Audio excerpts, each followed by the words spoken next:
Okay, so really fast. If you clicked on this video thinking, wait a minute, didn't Rain already upload this? What's going on? I did. It's just that I released the video in such a state that all of the new parts weren't edited. So this is a re-upload to fix that mistake. Now, first of all, if you did sit through that video, thank you, but please never let me get away with that again. And second, feel free to skip this one, as there will be no new information given aside from the outro, which I actually recorded this time around. But other than that, if you haven't seen this, please enjoy.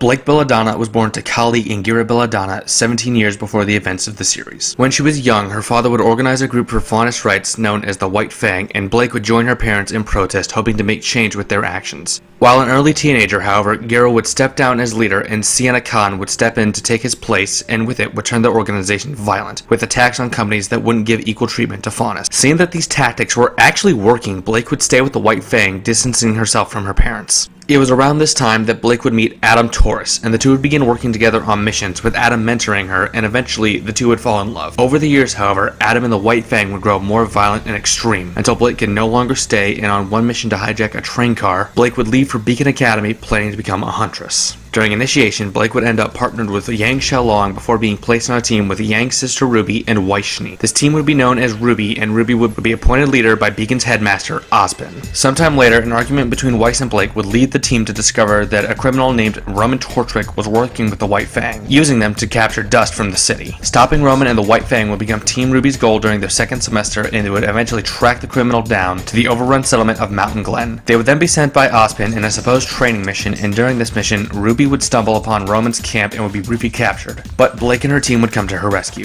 Roman would flee in a train meant to bring explosives under the city of Vale, and though the team was able to defeat Roman and his allies, they were unable to stop the explosion, unleashing Grimm into the city. Thankfully, the other students of Beacon responded in time, and the damage caused was minimal. Roman would be captured, and Team RWBY would go on to compete in the Vital Tournament. However, before the tournament would reach its end, Roman's boss, Cinder Fall, would manipulate the contestants, eventually leading to the death of RWBY's friend, Penny. Cinder would once again unleash Grimm into the city, however on a much larger scale, completely overrunning Vale. While this was going on, Adam would infiltrate Beacon, bringing Grimm into the school, and Blake would find him and try to fight, but would quickly be beaten. Yang would then step in to try and help, but would end up losing her arm, and Blake would be forced to run in order to save Blake and herself. Blaming herself for Adam appearing in Yang's disfigurement, Blake would leave, believing that they would be safer without her. Over the next 6 months, Blake would make her way home, with her friend Sung Wukong joining up with her, and the two would end up at Blake's home, where Blake planned to take some time to gather herself. But when her old friend and former White Fang ally, Ilya Adamola, would ambush her, Blake's hand would be forced and she began to act against the White Fang again, starting by revealing their involvement in the fall of Beacon. Ilya would meet with Blake alone and convince her to follow her, but this would turn out to be a trap, and Blake would be restrained so that Ilya and her team could assassinate Blake's parents without harming Blake herself. However, Sun would come to her rescue, and together the two would return to Blake's home, where after a short battle, Gira and Kali would survive, but their house would be burnt down. Blake would then convince the faunus of Menagerie, as well as Ilya, to stand against Adam's White Fang, as well as learning that he had taken control of the organization, and that he planned to attack the school Haven like he had with Beacon. Blake and the others would turn up to the school and would defend it as Adam and his men planted bombs to destroy it. Blake would fight Adam with Sun, forcing him to fall back, and she would head into the school, finding her old team fighting aside. She would then join them and would successfully fight off the attackers. The reunited Team RWBY would then take a short break, until, under instruction from Ozpin, who had been reincarnated into a young farmhand named Oscar Pine, the group would make their way to Atlas, boarding a train which would be attacked by Grimm. In order to keep the passengers safe, Team RWBY, as well as Yang and RWBY's Uncle Crow and Ozpin, would lead the Grimm further back before fighting them further.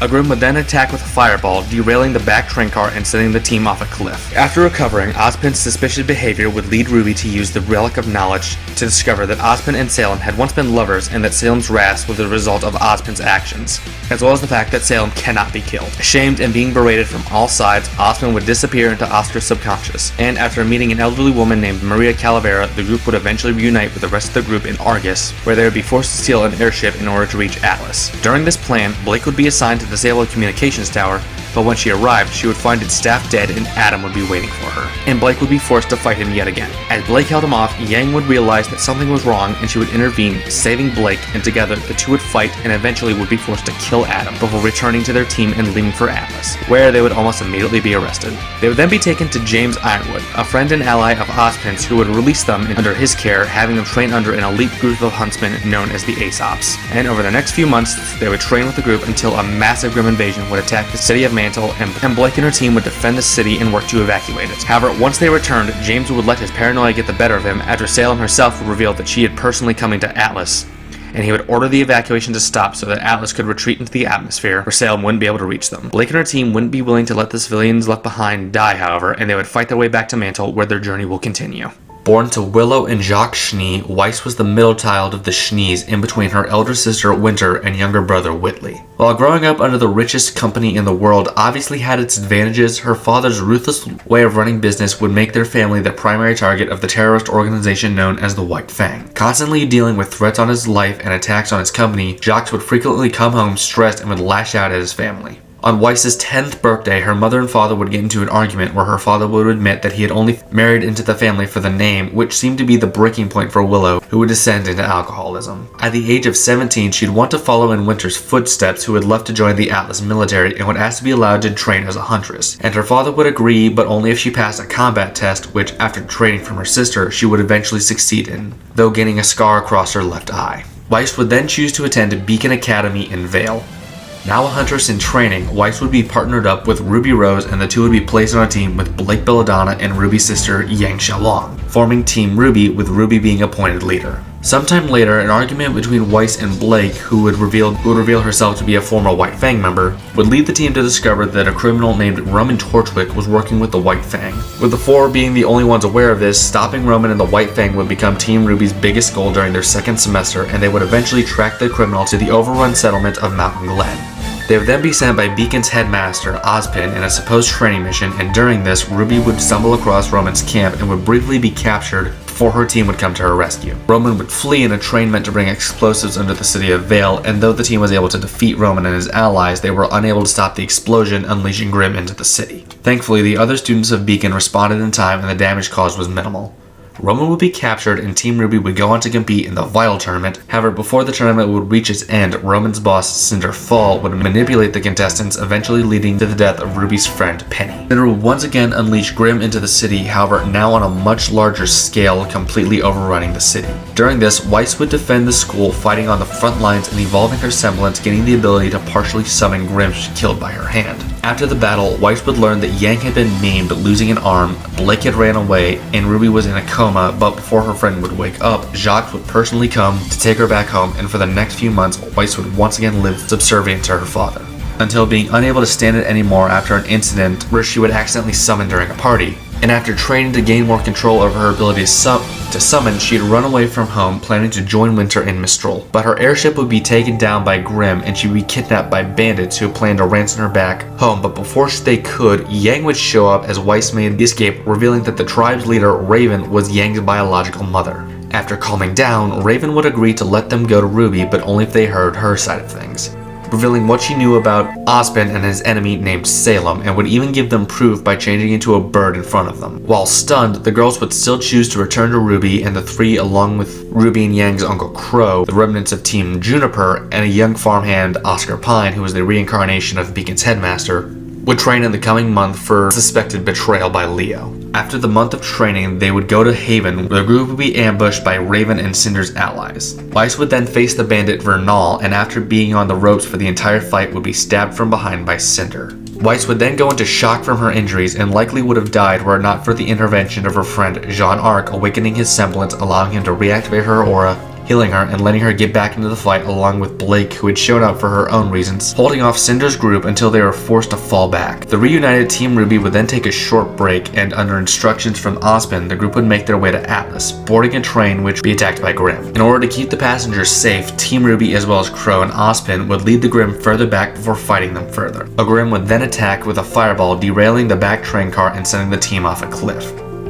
After recovering, Ozpin's suspicious behavior would lead RWBY to use the Relic of Knowledge to discover that Ozpin and Salem had once been lovers and that Salem's wrath was the direct result of Ozpin's actions. Ashamed and being berated from all sides, Ozpin would disappear into Oscar's subconscious, and after meeting an elderly woman named Maria Calavera, the group would eventually reunite with the rest of their group in Argus, where they would be forced to steal an airship in order to reach Atlas, where as soon as they arrived, they would be arrested and would be taken to James Ironwood, a friend and ally of Ozpin's, who would release them and take them under his wing, having them train under an elite group of huntsmen known as the Aesops. They would train with the group as well as Winter, who would reveal to Weiss that she was the next in line to be given the powers of the Winter Maiden, until a massive Grim invasion would attack the city of Mantle, and Weiss and her team would defend the city and work to evacuate it. Once they returned, James would let his paranoia get the better of him after Salem would reveal that she was personally coming to Atlas, and he would order the evacuation to stop so that Atlas could retreat into the atmosphere where Salem wouldn't be able to reach them. Weiss and her team wouldn't be willing to let the civilians behind die and would fight their way back to Mantle, where their journey would continue.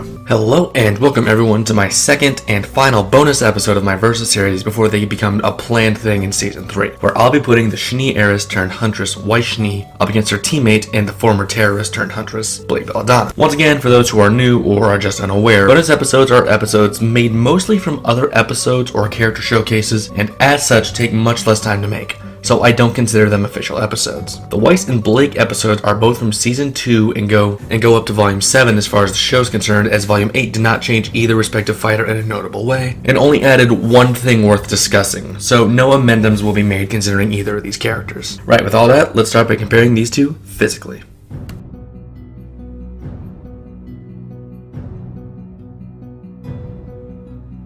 Currently, Blake is a 20-year-old young woman sitting at 5 feet 6 inches tall and weighing around 120 pounds. As a huntress and former White Fang member, Blake would have needed to condition her body to the level of a professional athlete simply to survive in an environment where she's constantly fighting for her life against monsters and fellow combatants alike. While not her specialty, Blake is still rather strong, being able to cut through Grim and combat androids with ease, can trade blows with Adam Taurus, can send people flying with speed, however, is where she specializes, using her agility to rush down her enemies or quickly maneuver around the battlefield to get a more advantageous position. She can easily block bullets after they've been fired, keep pace with Adam, who could do the same, was able to fall up falling rubble, and once repeatedly dodged lightning fired from a Grim. And just to add on to that last one, scales to Mercury and Emerald, who has also been shown to dodge lightning. While stamina is usually hard to call, we actually have a clear example of how long she can fight, as shown in the Mountain Glen training mission, where she and her team were deployed into Grim-infested ruins, and during this mission, Blake had fought Grim and the White Fang almost non-stop for a 24-hour period, only getting short breaks after each encounter. However, this also seems to be her limit, as after this event, she was exhausted. While Blake does have a fair bit of durability, due to her combat style and abilities, I can't see her as someone who is built to take a lot of damage. That being said, she can still take a few hits before going down. She's walked off getting kicked through solid ice, was able to get up and carry her teammate away from danger after being stabbed, and survived being hit with a close-range explosion.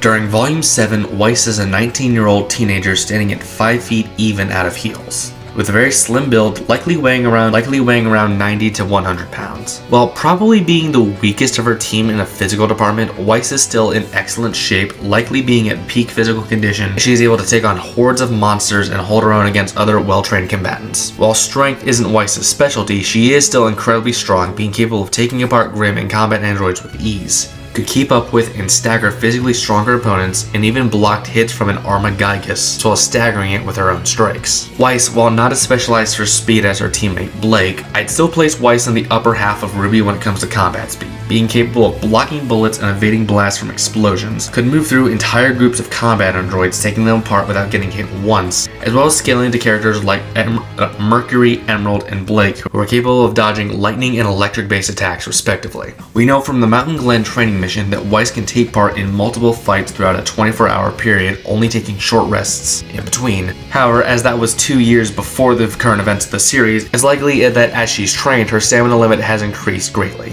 Stamina limit has increased at least somewhat. While still rather durable, Weiss is easily the least capable member of Team RWBY when it comes to taking damage. However, she was durable enough to take hits from the Armagaigus and Elysian Paladin, as well as tanking a dust blast from the former. However, that's really it when it comes to her durability, but considering those two scale to Yatsuhashi, who is strong enough to cave in a large section of a combat arena, I'd say they are decent feats all things considered. However, all of those durability feats involved her aura, a shield put in place by her soul which requires active activation. And while technically not pure durability, as any living creature can gain aura in RWBY, I will be allowing it for this category. However, the single feat I will acknowledge from Volume 8 in this video is that she did survive an explosion from Cinderfall's magic after her aura had already been depleted, leading me to the assumption that, like Final Fantasy VII and Persona characters, RWBY characters also have a higher resistance to magic than they do for physical attacks, being capable of surviving severe magic blasts, however, single stab wounds being able to put them down for good.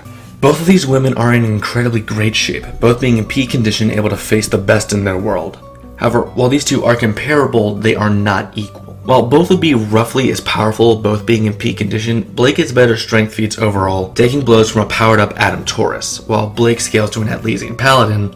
This same machine was destroyed by a power-up Yang, and Adam, while only slightly powered up, would then go on to one-shot this same Yang. While neither has any feats to put them apart for speed, both scaling to lightning timers, I think Blake is still the faster. Now, not to get too far ahead of myself, Blake's fighting style is much more speed-focused and acrobatic, while Blake is more grounded and focused. There's no reason to assume their stamina limits are different. Both have fought for roughly the same amount of time, and neither have exhausted, and neither was more exhausted or less capable of fighting than the other. Durability once again goes to Blake by scaling to powered-up strikes from Adam versus Weiss Atlesian Paladin. While Weiss is in just as great a shape overall, Blake has been shown to be more capable on all levels. I think I nailed it when in Weiss vs. V, I said that Weiss was the weakest member of her team. I'm not saying that Weiss can't contend in this area, she just isn't as capable as her teammates. And so, I grant Blake the edge for physical abilities.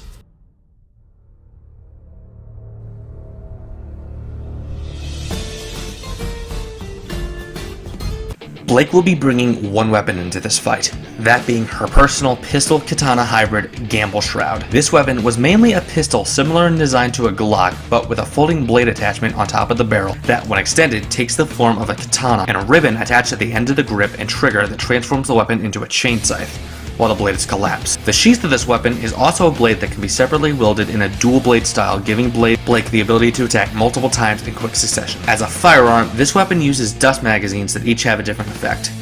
Fire and ice bullets work as incendiary and freezing rounds respectively. She has also been shown to use earth and violet dust for her semblance, but we don't know how these function as ammunition. Weiss will only be bringing one weapon into this encounter, her custom rapier dubbed Myrtenaster, a 3.5 foot long sword with a revolver styled hilt with 6 slots for dust, each of which having a different effect in different ways she can use them. However, all forms of dust can be imbued into her sword, increasing the strength and speed of her strikes. The other effects, however, require the use of her semblance, and as such cannot be contributed to the capabilities of her weapon, and I will be going over those in the special abilities category. In order to not waste too much time, I would just like to remind everyone of my Blake vs. Genesis match, as it's really the exact same situation. While Gamble Shroud lets Blake take different methods for a frontal assault, Weiss's weapon has the ability to make a direct increase in her strength and speed of her strikes, making it far more effective, and what's worse is that by training with Blake, Weiss should be familiar with all of Blake's approaches and would likely know how to respond, giving Weiss the edge for weapons and equipment.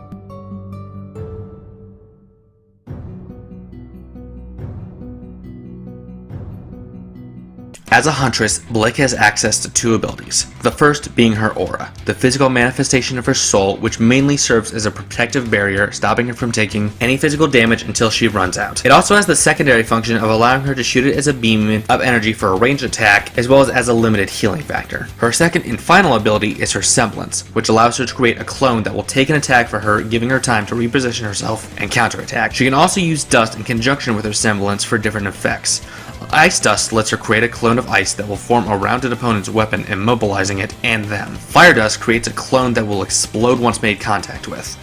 Earth creates a clone of stone that can act as cover until destroyed, and an unidentified of dust that leaves a clone for longer periods of time that gives Blake more time to get into a favorable position. One downside to Blake's aura and semblance is that they actually share the same power source, meaning that the more she uses either, the less she will be able to use her abilities in general. As I already brought up briefly in the physical department, Weiss has her aura, which is the physical manifestation of her soul, and is primarily used like a force field that can protect her from damage, as well as giving her a healing factor that, if given enough time, can heal a mortal injury or flesh wound within moments. Her semblance takes the form of glyphs, which on their own can simply be used as a solid surface for her to use however she wishes. However, when imbued with certain types of dust, they can create different effects. Fire dust can be used to create waves of fire to burn opponents or set the environment on fire, as well as creating fireballs, several of which can be shot at once should she choose to. Her most versatile use of dust was with the ice variety. Similar to the fireball, she can also blast her opponents with ice, either as blasts of pure ice or as shards to impale whatever she's firing at. She can create crystals to surround and trap opponents, leaving them stationary at her mercy, as well as a defensive tool, surrounding herself with them, defending her from more powerful attacks, and even use this ability to defend her team from a large explosion. And finally, she can coat the ground in a sheet of ice, destabilizing her opponent's footing. Lightning dust allows her one of her more unique uses of her semblance, creating a glyph below herself or her ally, which you can then imbue with lightning, greatly increasing the speed of whoever is under the glyph. Wind dust, as far as we've seen, only creates a gust of wind, which is powerful to blow back opponents, creating space and giving Weiss more time to think of a counterattack. Hard light can be used to create a defensive barrier, protecting herself and even sending smaller enemies flying once they hit it. This dust, like fire and ice, can be used as a projectile, however, it has no effects like the other two would. Gravity dust, which can be used to generate attractive and repulsive forces, either to be used on her opponents to hold them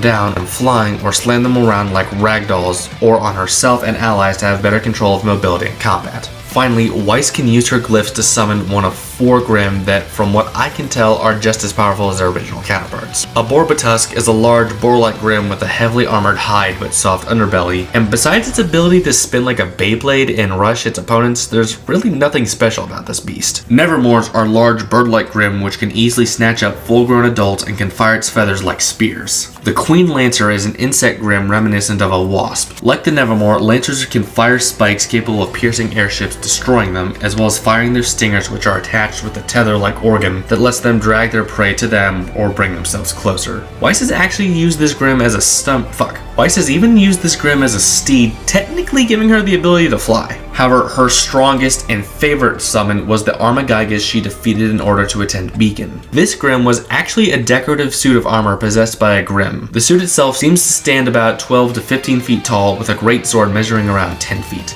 Its armor was very durable, requiring Weiss to use her dust-enhanced strike to do any serious damage. Weiss can also control the size, making it small enough to fit in her palms or keeping it at its regular full size. This match is yet another example of quantity versus quality. And unfortunately for Blake, Weiss actually has both in her favor this time. While Blake's clones are far more specialized, Weiss has so many options for countering the clones that it stopped being funny. Her projectiles could keep Blake back, or if properly timed, could catch her directly after a clone is activated. Gravity manipulation could easily be set up to catch her after a clone, as Weiss can set multiple gravity glyphs at once. If Weiss uses her time dilation, she could flip the speed advantage completely. Her summons are the perfect setup for controlling Blake's position as well. The Borbatusk, just like last time, is worthless fodder, and Weiss would frankly be better off letting Blake get a few free hits in. The Lancer and Nevermore would actually be very effective at keeping Blake busy, staying out of range, and letting Weiss catch her with another ability. And Armagigas would be great, being able to tank Blake's strikes and deal out insane damage if it manages to hit Blake. But Blake is significantly faster, so I doubt how effective it would be. The issue with all of these is that it does take a good amount of time to summon, which Blake would immediately recognize and rush in to stop, knowing that it would give her hell if successful. Simply put, Blake's clones are excellent for combat, but she's going up against a character with one of the most broken abilities in the setting, who unfortunately could easily counter her own. And so, I undoubtedly give Weiss the edge for special abilities.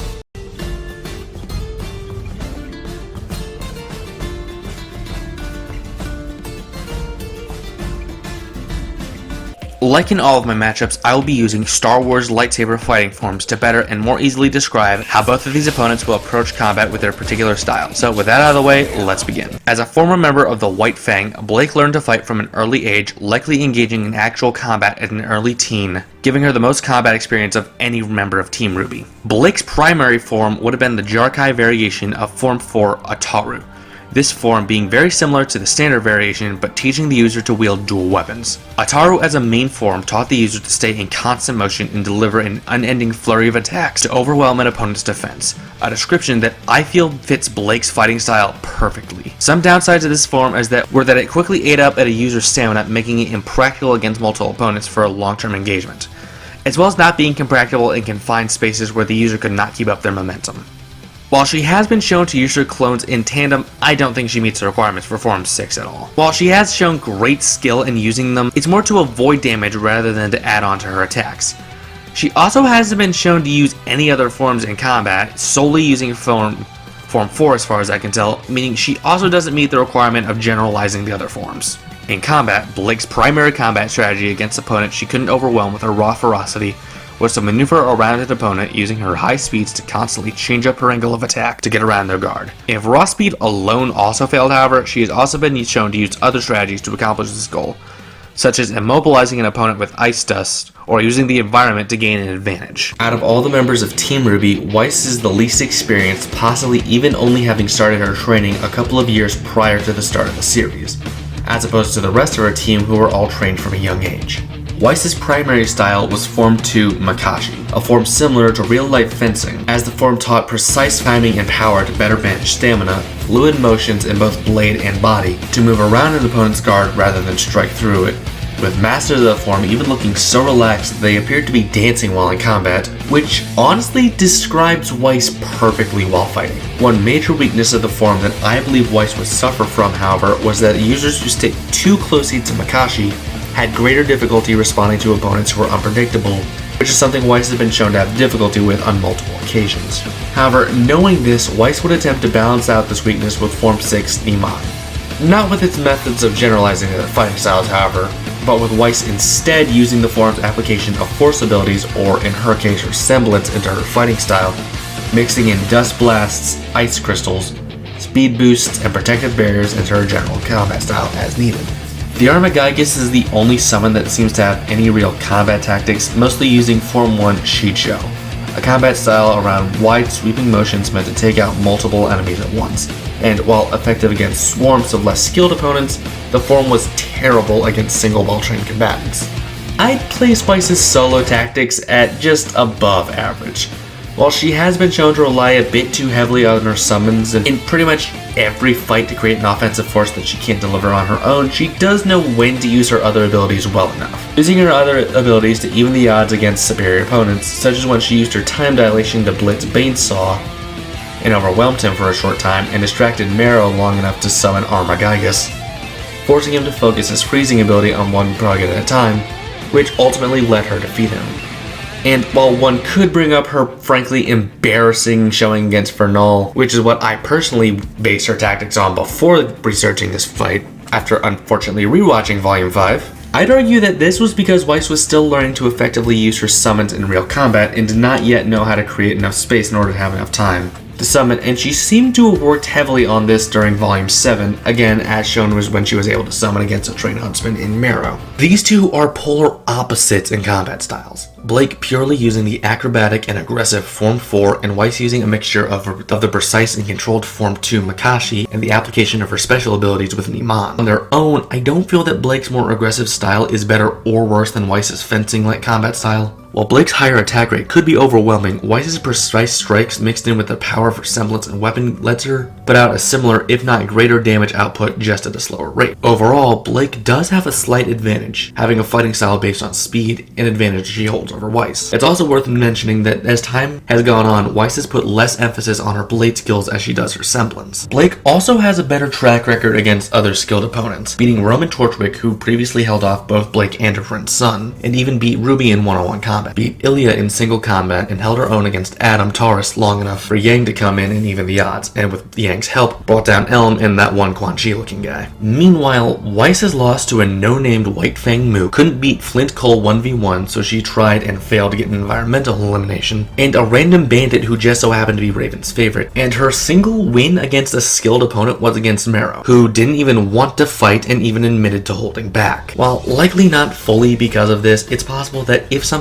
has something to do with the fact that Weiss started her training a bit later than her teammates, due to her father's control on her. Meanwhile, Blake, growing up in the White Fang and outside of the safety of the kingdoms, would have had to start her training earlier than any of her teammates, meaning that the experience advantage is firmly in Blake's corner. Their tactics are both fairly simple. If Blake is unable to break through your guard, she'll just ramp up the pressure and change her angle of attack. If Weiss isn't getting anywhere with her blade alone, she'll use her semblance to create space and then some. The issue in comparing their tactics is that as teammates who have fought side by side, these two would recognize each other's tactics and would take measures to make sure they won't be able to implement them. However, Blake would have an easier time with this than Weiss, being faster with a speed-based fighting style compared to Weiss, who needs time to activate her semblance, and especially the summons. And while Weiss did take measures to make it easier for her to summon against skilled fighters, Blake was present for this and would once again recognize these tactics and immediately stop it. Overall, Blake holds the advantage here. While Weiss is an excellent sword fighter despite her win-to-lose ratio, Blake's style, when combined with her greater speed, gives her the skill edge, and tactically, Weiss relies far too much on her semblance, frankly using it as a crutch in combat. And true, while Blake's tactics involve her semblance as well, that's to get the most out of her fighting style rather than solely relying on it. And so, I give Blake the edge in combat skills and tactics.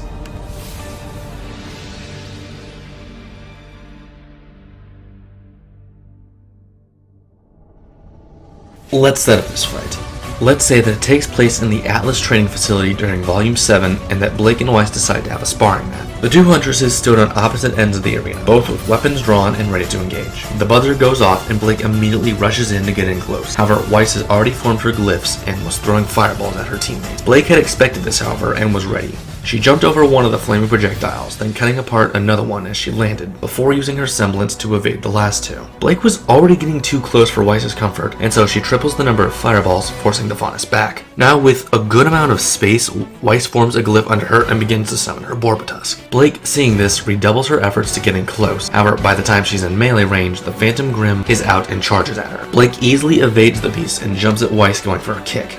However, Weiss quickly forms a glyph, blocking Blake's strike before imbuing it with gravity dust, keeping Blake trapped on it. She then lowers the glyph and keeps Blake stationary as the Borbotusk charges. Blake would struggle to get free, but is unable to do so before it's too late, as at the last second, Weiss reverses the gravity of the glyph and shoots Blake at the beast, giving her no time to react, and she's caught in the Borbotusk's charge and thrown to the ground. As she gets back up, Weiss leaps into action, slashing at Blake, who uses her semblance to dodge before engaging Weiss. Weiss would try to work around Blake's offense, but is finding herself pushed back by Blake's faster assault and can't get around her guard. Blake would parry a jab from Weiss and forces her open and capitalizes, rapidly striking and throwing her back. The Borbotusk then charges from behind, but Blake uses her clone and then cuts its legs off before decapitating it in one fluid motion. With her back still turned to Weiss, Blake doesn't see the shards of ice fly at her and she's hit directly in the back and thrown to the ground. Weiss uses this opportunity to yet again summon, this time bringing out the Armageddon. Blake takes a step back, not knowing how to approach this summon. Meanwhile, Weiss stands confident and tells her friend that she'd be willing to accept surrender if she thought this was too much. Blake, however, splits her sword in two and says that Weiss should know by now that she won't just give up a fight, which Weiss agrees with but said she wanted to extend the offer. Weiss runs in ahead of the Armageddon and tries to keep Blake's attention, but is finding it hard to keep up with Blake's dual use of the blades, and so she tries to fall back and fire another dust blast. But Blake doesn't give her the time and jumps in, interrupting her casting and striking the sword from her hand. Weiss jumps back as her summon charges in, swinging at Blake, who does a flip over the giant's sword and fires some shots. However, they bounce off the armor. With Blake distracted, Weiss forms a glyph under Blake, creating an explosion of ice that launches the young Faunus into the air, where she's caught by the summon, who then throws her back to the ground as hard as it can. Blake gets back up to see Weiss has reclaimed her sword and is standing ready. Blake knows she can't get far fighting both the summon and Weiss. Blake swaps out her standard ammunition for fire dust and prepares to try to bring down the knight. Weiss yet again leads the assault, this time with the summon right on her. Blake parries a blow from her friend, only to be forced back by the gigantic blade of the summon, but as soon as she landed, Weiss was there, hitting her with a flurry of stabs. However, Blake has had enough time to form a clone and jumps over her friend. Weiss, having expected Blake to do this, spins on her heel to slash at her. However, Blake uses the second clone, this time pulling the trigger as she's hit and creating an explosive clone that throws Weiss back and gives Blake his boost to her target. The summon goes to grab her yet again, but Blake uses the same trick, blowing its hand apart and leaving it open for her to land on its shoulders and stab through the armor's eye hole, killing the summon. Weiss realizes that if she doesn't change her approach, she's not going to last much longer, and uses her glyph to boost her speed. Neither Blake or Weiss waste any time and re-engage, clashing blades and trying to work around the other's assault. Weiss, despite now being faster of the two, is still having issues with Blake's constant flurry of blows. However, eventually she'd spot an opening and charges her rapier with fire dust before thrusting it at Blake's knee, throwing her leg out from under her. Then, with a flick of her wrist, slashes up, throwing Blake into the air. She then used this opportunity to fire a projectile. However, Blake uses her clone to get out of the way. Weiss immediately tries to summon once again, but Blake fires into her teammate's shoulder, interrupting her, before shooting again at her leg, dropping her to the ground and leaning on her rapier for support, and leaving her open for Blake's chain scythe, which wraps around Mirtanasser and with one hard pull rips it from Weiss's grasp, disarming her and sending her to the ground. Blake now rushes in with Weiss's own sword in hand, but just as she gets into melee range, Weiss throws up her hands and surrenders. Blake stops with her blade a mere inches from Weiss's throat, and with a smirk, she helps her teammate to her feet and returns her weapon before the two exit the arena. And with that, I declare Blake Belladonna, the Black Cat, the win. Okay, even though I like Weiss more than Blake, I have to admit that I knew how it would end from the moment I decided to do this. For the simple reason that Weiss is the biggest jobber in the series. Now, physically, it's not much of a contest, and I don't think I'll find many who would argue against Blake being physically superior. On top of being more durable, actually giving Blake a bigger advantage than you'd think. Let me explain. Both girls could pretty accurately be described as glass cannons.